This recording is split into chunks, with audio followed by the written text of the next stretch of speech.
संतोष देशमुख हत्याकांडातील 9वा आरोपी 3 महिन्यांपासून फरार आहे।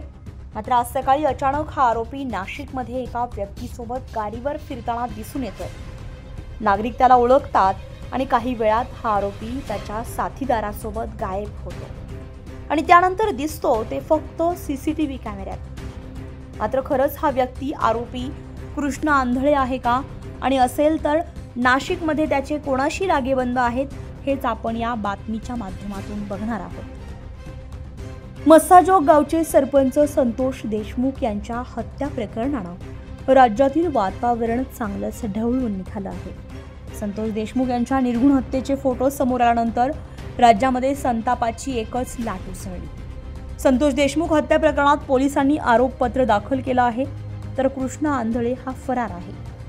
कृष्ण आंधळे हा संतोष देशमुख हत्याकांडातील 9वा आरोपी आहे।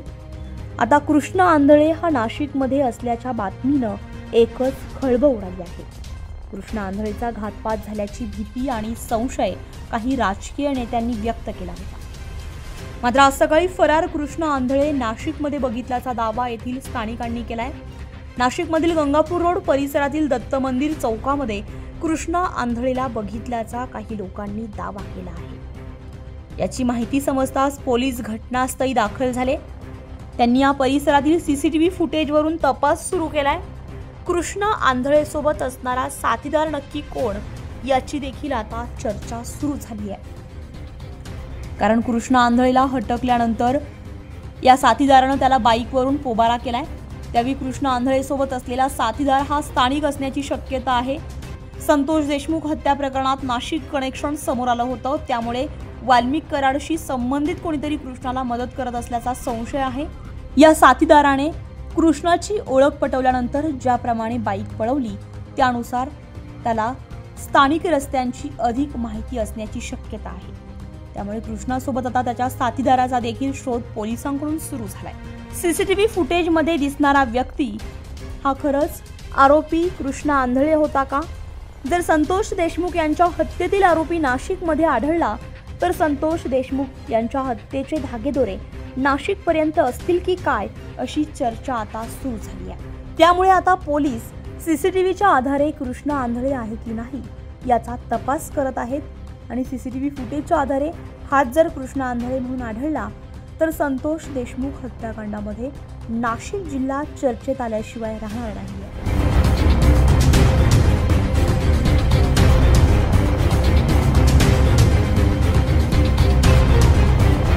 सकाळी 9:30च्या दरम्यान जेव्हा घरून मी निघालो, आनंद हाईट जिथं मी राहतो दर्शनाला दत्त मंदिरापाशी जेव्हा येतो मी, किंवा सकाळी रोज येतो, संध्याकाळी सकाळी रोज गर्दी असती, ज्येष्ठ नागरिक पण लोक असतात, त्या फांद्याचे तिथं 2 जण उभे होते। माझी नजर गेली तर कोण आहे काय, कारण काय हल्ली जे काही प्रकार चालू आहे महाराष्ट्रात ते आपण रोज बघतोय।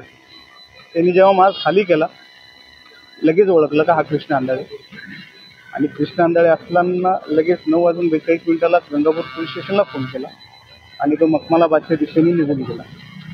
हे मी बघितलं। 10,000% तो कृष्ण आंधळेच होता आणि तो 100% नाशकात आहे हे मी बनकर साहेब आपण त्यांच्या मदतीने आपण रस्त्यावरील जे सीसीटीव्ही फुटेज आहेत ते त्यांना सोबत घेऊन सीसीटीव्ही फुटेज चेक करतो।